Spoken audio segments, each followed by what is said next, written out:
Everyone and welcome to Doon officers academy. आज हम letter writing practice करेंगे। जब आप एक लेटर लिख रहे हो, फॉर्मल लेटर के बारे में आज हम पढ़ेंगे, तो उसका फॉर्मेट क्या होना चाहिए, फॉर्मेट हम बेसिकली लर्न कर रहे हैं। और एक बार जब आपका फॉर्मेट क्लियर हो जाए तो जो भी आपके लेटर आते हैं वो आप इजीली लिख पाओगे। अगर आपने आरएएमसी के प्रीवियस ईयर के पेपर देखे हैं तो उसमें लेटर हमेशा आता है। It can be a formal letter या फिर आपका इनफॉर्मल लेटर भी आ सकता है। लगभग 8 से 10 मार्क्स का लेटर आपका हमेशा से आया है। तो आज हम लेटर राइटिंग का फॉर्मेट पढ़ेंगे। अगर आपको लेटर लिखने के आता है तो आप कैसे अटेम्प्ट करोगे उसे। और इस लेटर राइटिंग में हम कौन सा लर्न कर रहे हैं, we are learning about formal letter. Usually आपके दो टाइप के लेटर होते हैं, one is the formal letter, दूसरा होता है आपका इनफॉर्मल लेटर। इनफॉर्मल अगर आप किसी दोस्त को लिख रहे हो, ठीक है, किसी रिलेटिव को लिख रहे हो, तो वो आपका इनफॉर्मल लेटर होता है। उसका फॉर्मेट जो होता है वो थोड़ा बहुत डिफरेंट होता है। लेकिन जो आप formal letter, the next type is formal letter. ये किस पर्पस के लिए आप लिखते हो? यूजुअली जो आपका फॉर्मल लेटर होता है वो ऑफिशियल पर्पस के लिए होता है। Formal letter, we write formal letter for an official purpose. ऐसे कोई भी क्या है जिसका ऑफिस रिलेटेड पर्पस है, तो ऑफिशियल पर्पस के लिए हम हमेशा क्या लिखते हैं, फॉर्मल लेटर। अब जब भी आप फॉर्मल लेटर लिख रहे हो तो क्या क्या चीजें जो आपको ध्यान में रखनी है। पहली चीज, अगर आप फॉर्मल लेटर लिख रहे हो, आप देखोगे कि how you behave with your elders, या फिर स्कूल में भी अपने टीचर्स के सामने, या फिर आपके प्रिंसिपल हो गए उनके सामने जो आपका बिहेवियर है और जो आपके फ्रेंड्स के सामने बिहेवियर है, बहुत डिफरेंस होता है। तो उसी तरीके से कोई भी चीज़ जो ऑफिशियल पर्पस पे लिखी जा रही है उसमें भी आप किस तरीके से वो लिखोगे, उस लैंग्वेज वेरी करती है। तो फॉर्मल लेटर में एक चीज़ याद रखिएगा, पहली चीज, जब भी आप फॉर्मल लेटर लिखोगे, किस पर्पस के लिए, ऑफिशियल पर्पस के लिए, ठीक है। आप किसी एडिटर को अगर लिख रहे हो then that is also formal letter. कई बार आप लीव एप्लीकेशन लिखते हो, वो भी किस में आता है, फॉर्मल लेटर में आता है। या फिर आपने मान लो किसी अथॉरिटी को लिखा, ठीक है, ऐसे कोई भी लेटर जो आप किसी पर्टिकुलर अथॉरिटी के लिए लिख रहे हो, मतलब किसी पोस्ट के लिए लिख रहे हो। आप जब लेटर लिखते हो, प्रिंसिपल, इट्स अ पोस्ट, है ना, हेड ऑफ द स्कूल कौन है, आपका प्रिंसिपल है। तो आपके क्या है, anyone who holds an authority, जब उसके रिगार्ड्स में लेटर लिखा जाता है तो वो आपका फॉर्मल लेटर होता है। कुछ चीजें आपको ध्यान रखनी है when we are talking about formal letter. पहली चीज, कभी भी बहुत इलैबोरेट नहीं होगा आपका, ठीक है। Whenever you are writing a formal letter it should be brief, ठीक है। पहली चीज जो आपको फॉर्मल लेटर में ध्यान रखनी है, that is your letter should be brief, ठीक है। शॉर्ट, आप जो भी सेंटेंसेस लिखोगे वो कैसे लिखोगे, write short sentences, right, and to the point, ठीक है। ज्यादा वो इधर उधर की बातें नहीं कि मैंने ये किया, मैंने वो किया, no, come straight to the point, ठीक है। जो भी आप सेंटेंस लिखोगे वो कैसे होने चाहिए, they should be straight to the point. आपको बहुत घुमा फिरा के बातें नहीं करनी है, crisp and short, right.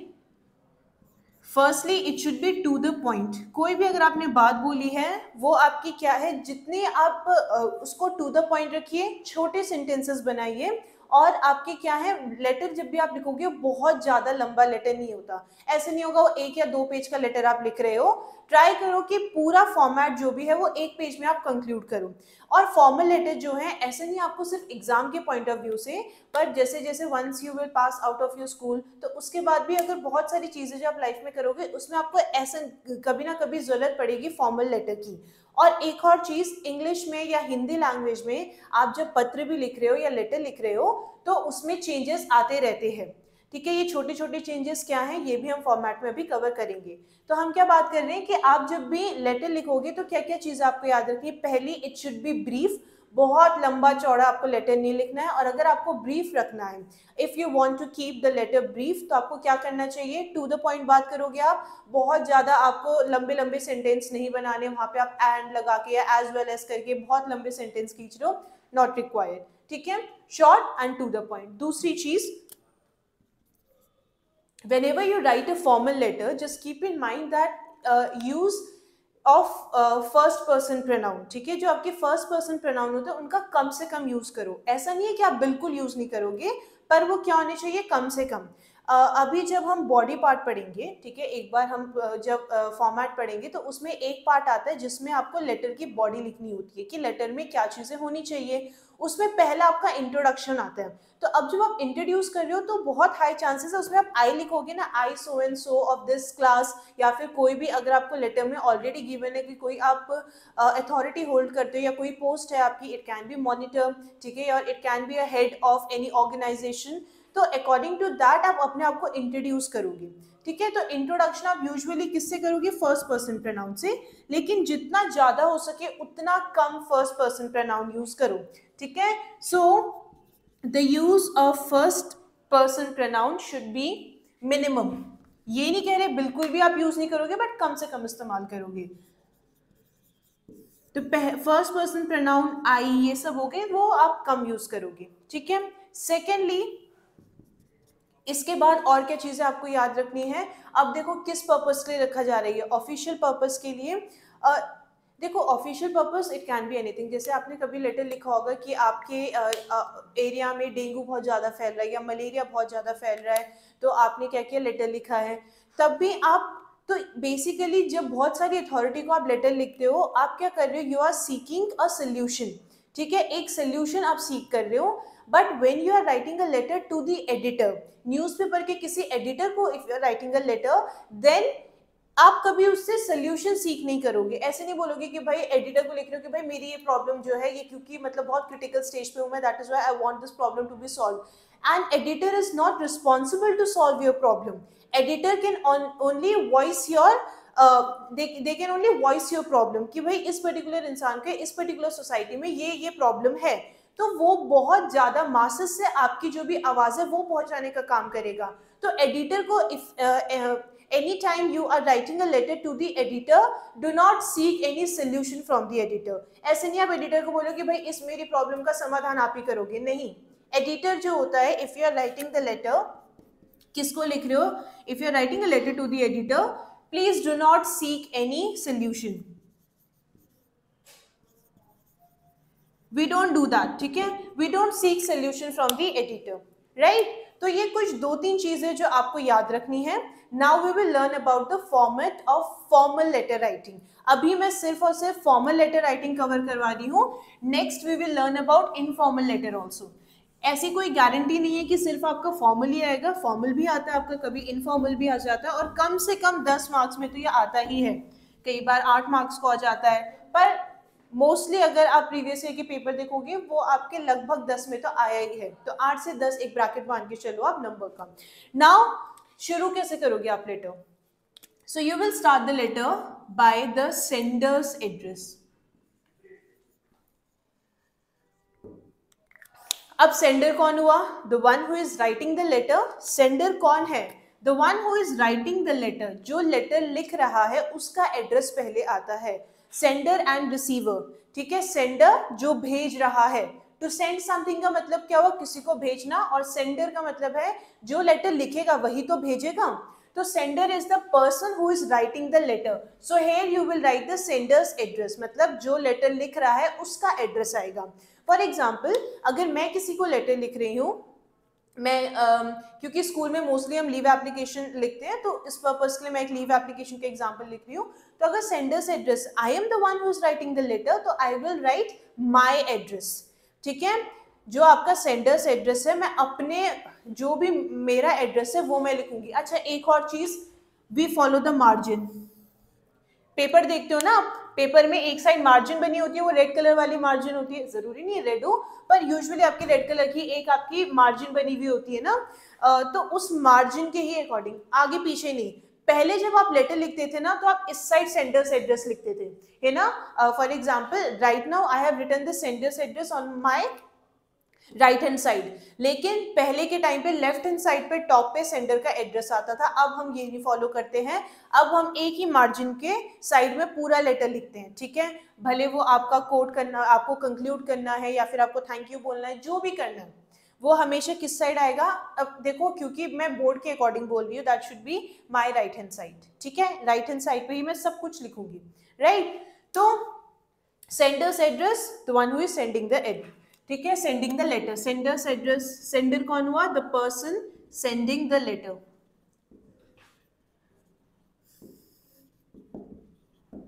The one who is sending the letter वो होता है आपका सेंडर।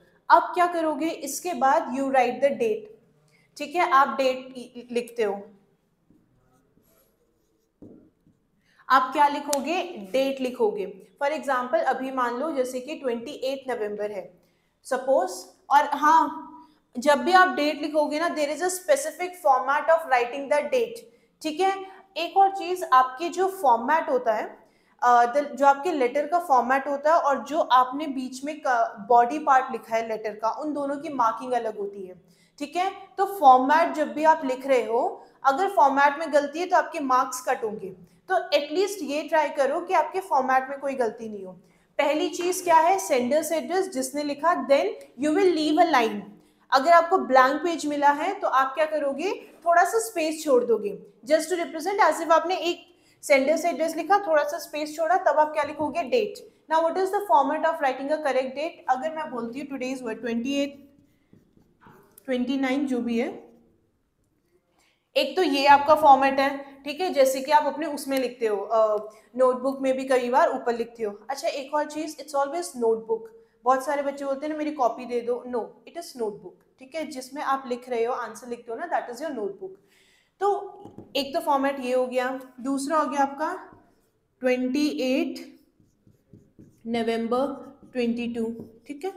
अब बताओ इन दोनों में से आप कौन सा लिखोगे, ये प्लीज कभी मत लिखना, ठीक है। डेट का फॉर्मेट ये नहीं होता है, डेट का करेक्ट फॉर्मेट क्या है, this one. So whenever you are writing the date, वो किस फॉर्मेट में आएगी, 28 नवंबर। Now it's completely up to you, आपको पूरा नवंबर की स्पेलिंग लिखनी है या फिर NOV ही लिखना है, ठीक है, गलत इसमें कुछ नहीं है। एंड देन द ईयर 2022 भी लिख रहे हो, वेल एंड गुड, ठीक है, कोई उसमें भी गलती नहीं है, बट फॉर्मेट यही होगा 28, ठीक है, नवंबर 2022, this is the correct format, right. बहुत बार बच्चे डेट तो लिखते हैं, फॉर्मेट फॉलो करते हैं, लेकिन जो आपका डेट है वो फिर वो 28/11 वो नहीं करना है। तो this is your correct format of writing a date. पहली चीज क्या है, sender's address, leave a space और leave a line, then write the date. अब मैं जब डेट लिख रही हूँ, इसका मतलब ये नहीं आप ये वाली डेट भी लिखोगे, दैट इज DATE, वो नहीं लिखना है, सीधा आपको सेंडर्स एड्रेस के बाद दिस वन 28 नवंबर 2022। बिकॉज बहुत बार बच्चे क्या करते हैं, फॉर्मेट उन्होंने देखा, लर्न कर लिया, तो यहाँ पे डेट लिखा है तो DATE, नहीं, प्लीज ये जो डेट की स्पेलिंग है ना, ये नहीं लिखोगे आप, डायरेक्टली राइट 28 नवंबर 2022। इतना समझ आया। इसके बाद नेक्स्ट स्टेप क्या होता है, now sender's address date, it is followed by the receiver's address, ठीक है। रिसीवर्स एड्रेस, जिसको आप पत्र लिख रहे हो, जिसको आप लेटर एड्रेस कर रहे हो, जिसको आप भेज रहे हो, ठीक है। One who is at the receiving end, ठीक है, जो क्या कर रहा है, वो लेटर रिसीव कर रहा है। अगर मान लो आपने प्रिंसिपल को लिखा है तो प्रिंसिपल रिसीव कर रही है, तो यहाँ पे आप क्या लिखोगे, द प्रिंसिपल या जो भी है। अच्छा एक और चीज, ये समझ आ गया, रिसीवर्स एड्रेस जो भी है, अगर मान लो, क्योंकि मोस्टली आप क्या लिखते हो कि लीव एप्लीकेशन ऐसी चीज है that everyone is familiar with, एक ना एक बार लाइफ में लिखी होगी, तो इसीलिए उसका एग्जांपल कोट कर रही हूं मैं। रिसीवर्स एड्रेस में आप क्या लिखोगे, मान लो मैंने प्रिंसिपल का नाम लिखा, प्लीज वो टू मत लिखना, ठीक है, टू एंड कॉमा उसके पीछे, टू हम फॉलो अब नहीं करते हैं, पहले करते थे, वो आप लिखते हो ना टू कॉमा द प्रिंसिपल, नहीं, ठीक है, simply start with the principal, ये टू वगैरह कुछ नहीं आता है अब। और प्रिंसिपल की भी स्पेलिंग प्लीज जरा ध्यान से देखना, इट्स PRINCIPLE, सॉरी PAL, ठीक है, इट्स प्रिंसिपल। अगर साइंस में कभी आप कोई थ्योरी पढ़ रहे हो तो उसमें लिखा होगा it works on this particular principle, ठीक है, इलेक्ट्रोमैग्नेटिक की प्रिंसिपल पे ये काम करती है, या जो भी है, ठीक है, इलेक्ट्रिक बेल अगर आपने पढ़ी है तो 6th-7th में ये आ जाता है आपका। तो प्रिंसिपल AL, ठीक है, LE वाला थ्योरी वाला होता है, तो it is the principal whatever the name of your school, जो भी आपके स्कूल का नाम है, जिस भी प्लेस पे वो लोकेटेड है, ठीक है, जैसे अगर हम देहरादून की बात करें, देहरादून है ना, या फिर कोई देहरादून से पहले भी कोई एक जगह होगी तो उसकी जगह कॉमा देहरादून, ठीक है। तो ये आपका क्या हो गया, रिसीवर्स एड्रेस का फॉर्मेट। प्लीज वो टू लिखना बंद कर दो, ठीक है, एंड क्योंकि अब वो हम फॉलो नहीं कर रहे हैं। पहले जब भी हम लेटर लिखते थे तो 2 comma and then you will write जो भी आपका डेजिग्नेशन है या जिसको भी आप लिख रहे हो, जिस अथॉरिटी को भी लिख रहे हो, उसका पूरा एड्रेस आता था। लेकिन अब हम 2 यूज नहीं करते हैं, so please don't use the 2, ठीक है। वो 2 कॉमा वो अब थोड़ा वो इरिटेटिंग लगने लग गया, क्योंकि बहुत बहुत साल पहले वो लिखते थे and we no longer follow that format. तो the principal whatsoever be your school name, ठीक है, और उसके बाद प्लेस जो भी आपकी जगह का नाम है। कई बार आपको सेंडर्स एड्रेस नहीं दिया जाता है, ऐसे नहीं है, आपको तब भी लिखना है। तो अगर आपको नहीं दिया गया है, ठीक है, तो आप सेंडर एड्रेस जो है वो नहीं भी लिखोगे चलेगा। You can simply start by date, receiver's address. जब भी आपको जिसको लिखना है उसके यूजुअली क्वेश्चन में वो मेंशन होगा कि आप ये लेटर किसको लिख रहे हो, वो मेंशन होगा। इन केस नहीं है तो एड्रेस आप अपने अकॉर्डिंग लिखोगे, ठीक है। अगर सिर्फ और सिर्फ जिस अथॉरिटी को आप लिख रहे हो, अगर मान लो प्रिंसिपल को है या फिर आपकी किसी कमिटी हेड के लिए आप लिख रहे हो या कल्चरल हेड को आप कोई एक लेटर लिख रहे हो, तो you will write the designation cultural head. उसके नीचे इन केस अगर आपको नहीं दिया गया एड्रेस तब आप अपने स्कूल का लिख सकते हो, ठीक है, उसमें कोई दिक्कत नहीं है। लेकिन अगर एड्रेस मेंशन है, यूजुअली आपको एड्रेस नहीं दिया जाएगा, सिर्फ और सिर्फ पोस्ट मेंशन की जाएगी जिसको ये लेटर एड्रेस होगा। तो mention that post and then write the school name, और जो भी आपके जिस भी अथॉरिटी को आप, अगर मान लो कि द एडिटर है, अब मान लो आप द टाइम्स ऑफ इंडिया पढ़ते हो तो आप लिख सकते हो the editor times of India, the times of India, जिस भी जगह पे आप रह रहे हो वहां पे आप लिख सकते हो। अगर आप गांधीनगर में लिख रहे हो, you can write Gandhinagar comma Gujarat, उसमें कोई दिक्कत नहीं है। ये तब है जब आपको रिसीवर का एड्रेस नहीं दिया गया है। सेंडर्स एड्रेस अगर आपको नहीं दिया गया तो आप ये कई बार छोड़ भी देते हो, you will simply start with the date and the receiver's address, ठीक है। इतना क्लियर है? ये क्या था, बस इसको ऐसे याद रखो कि भाई एड्रेस के ऐसे सैंडविच टाइप के और बीच में डेट आ गई आपकी, ठीक है। 2 एड्रेस है, पहला जो लिख रहा है, फिर आपकी डेट, फिर then comes the receiver's address, ठीक है।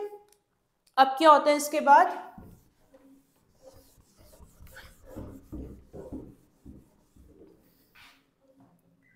अब डेट लिख दिया आपने, अच्छा मैं रिसीवर्स एड्रेस,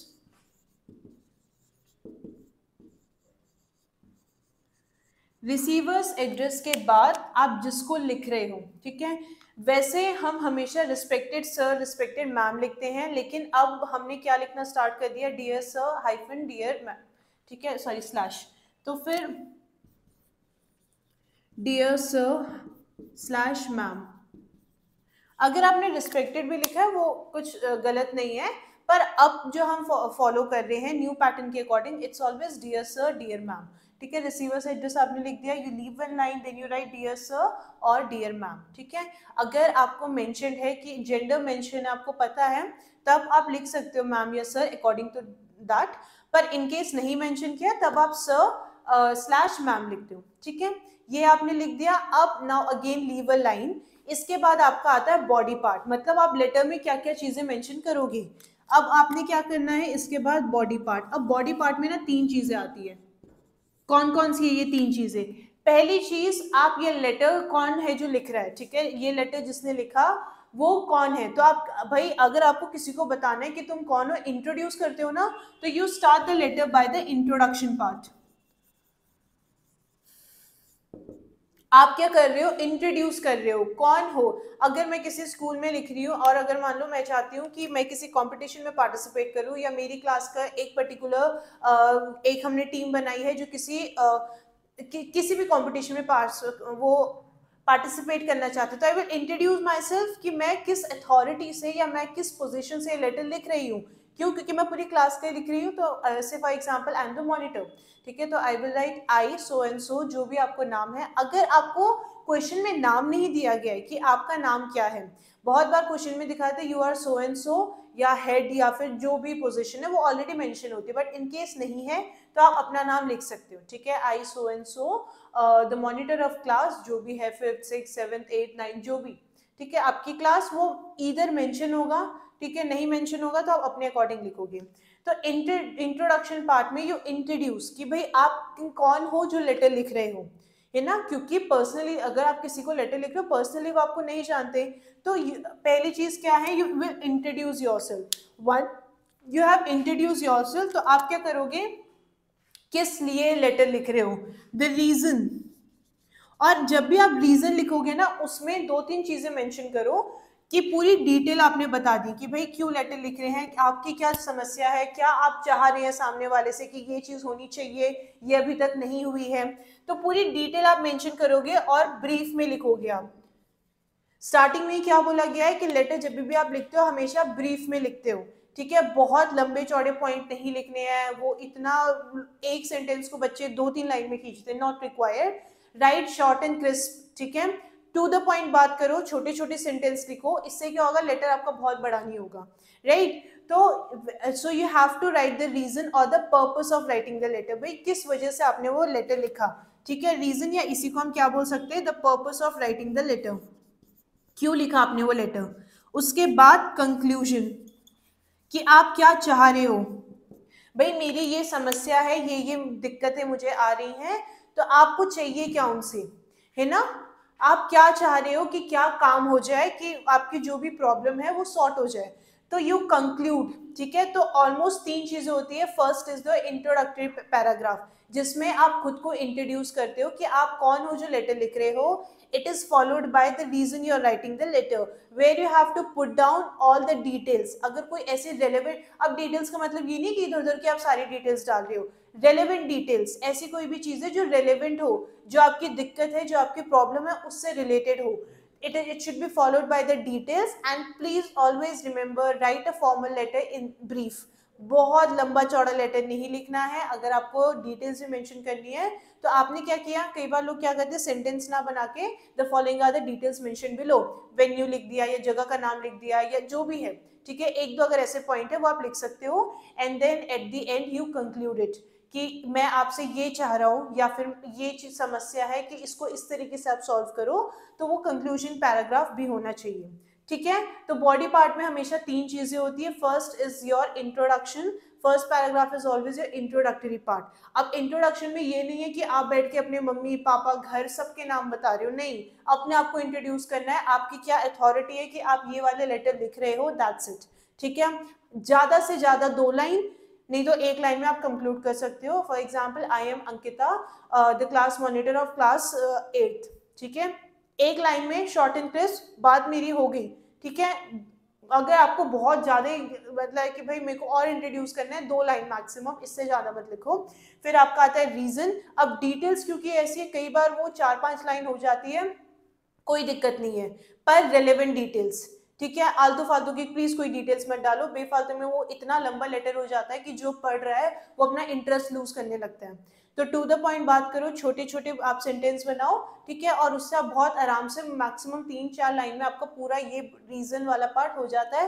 कंक्लूडिंग पॉइंट ज्यादा से ज्यादा 2 लाइन, 3 भी लाइन कर लेते हो, कोई दिक्कत नहीं है। अब मैंने अब ऐसा बोला है कि 1-2 लाइन या 3 लाइन बोली है। अब अकॉर्डिंग टू राइटिंग, कुछ लोगों की बहुत ऐसे वो फैला के लिखते हैं, उनके लिए 3-4 राइटिंग हो सकती है, कोई 3-4 लाइन हो सकती है, उसमें कोई दिक्कत नहीं है। बट कंक्लूड ट्राई करो कि छोटे से छोटे आप सेंटेंस बना के अपना लेटर कंक्लूड कर दो।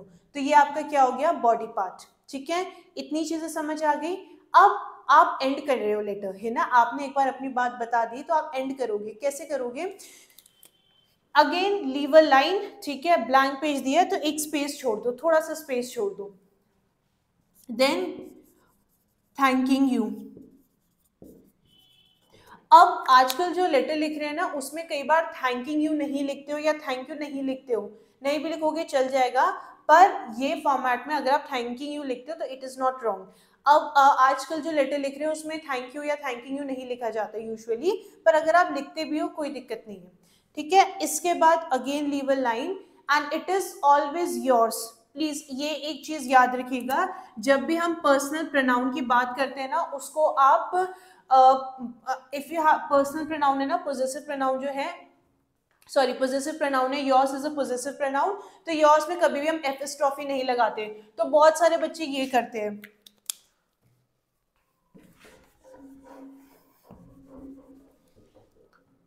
इस तरीके से, या तो उन्होंने एस के पहले लगा दिया या एस के बाद लगा दिया, नहीं, ठीक है। It's simply yours without any epistrophe. Please वो एपिस्ट्रॉफी मत लगाइएगा, it should be simply yours, ठीक है। थैंकिंग यू के बाद, I hope the board is visible, हाँ, तो थैंकिंग यू के बाद 1 लाइन आपने छोड़नी है, then you will write yours, ठीक है, योर सिंसियरली, ओबीडियंटली, फेथफुली, जो भी लिखना है आपको, ठीक है, क्योंकि अगर आप बच्चे हो तो यूजुअली आप ओबीडियंटली या सिंसियरली लिखते हो, तो अगर मैंने सिंसियरली भी लिख दिया, एस ये जो होता है वो कैपिटल नहीं होता, दिस इज स्मॉल एस, ठीक है, your sincerely and then your name, जो भी आपका नाम है, अगर आपको एप्लीकेशन में नाम दिया गया है वेल एंड गुड, नहीं दिया गया है तो आप अपना नाम लिखोगे, ठीक है, पोस्ट मेंशन करनी है, that is also you can do, but we have already mention that in the introductory paragraph, तब जरूरत नहीं है, ठीक है, डेजिग्नेशन अपना लिखना चाहते हो लिख दो। तो this was a format of formal letter. इसके बाद इनफॉर्मल लेटर भी पढ़ेंगे, जो भी आपके राइटिंग वाले पोर्शन है, ऐसे आता है आपका, शॉर्ट स्टोरी आता है, वो सब आप कैसे अटेम्प्ट करोगे, तो ये आपको करना है। अब इस फॉर्मेट के अकॉर्डिंग अपना एक लेटर जरूर प्रैक्टिस की करना, right, sender's address followed by date, receiver's address, और फिर डियर सर सैल्यूटेशन जिसको आप बोलते हैं ना, dear sir hyphen ma'am, leave a line, and then the body of the letter, it should contain three things. First is your introductory paragraph where you introduce yourself, and then the reason or the purpose of writing the letter, and at the end you conclude it, ठीक है। In fact ये conclusion आप हमेशा, अगर आप article लिख रहे हो, पैराग्राफ लिख रहे हो, तो लास्ट में आप कंक्लूड करते हो, है ना, कि इसीलिए मुझे लगता है, डिबेट में भी अगर आप कभी फॉर या फिर आप अगेंस्ट में हो, तब भी आप लास्ट में कंक्लूड करते हो जो भी आपका टॉपिक था। And then thanking you, yours sincerely, please remember it is yours, YOURS, apostrophe कहीं नहीं आता है, तो please do not use apostrophe, yours obediently, sincerely, faithfully, जो भी आपको ठीक लगता है, followed by your name and designation. अगर आपको कोई पोस्ट असाइन की गई है क्वेश्चन में तो आप वो लिख सकते हो, ठीक है। तो this was a format of formal letter writing. In case आप, अगर आपको स्क्रीनशॉट लेना है, यू कैन टेक दैट, ठीक है, आप स्क्रीनशॉट लेना चाह रहे हो और if you want to note it down आप कर सकते हो, ठीक है। So this was all about your formal letter writing. आपको एटलीस्ट फॉर्मेट समझ आया होगा, एक लेटर आप जरूर प्रैक्टिस कीजिएगा, क्योंकि लेटर हमेशा आए हैं आपके RAMC वाले एग्जाम्स में, इनफैक्ट आपके RMS एग्जाम इन सब में आते ही हैं, कम से कम 10 मार्क्स के। सो this was all for today. और अगर आप दून ऑफिसर्स अकेडमी के ऑफलाइन बैचेस ज्वाइन करना चाहते हैं, तो स्क्रीन पर आपको रजिस्ट्रेशन नंबर दिए गए हैं, इस पर आप कॉन्टैक्ट करके enroll करवा सकते हैं। So this was all for today. Thank you everyone and have a good day to you all.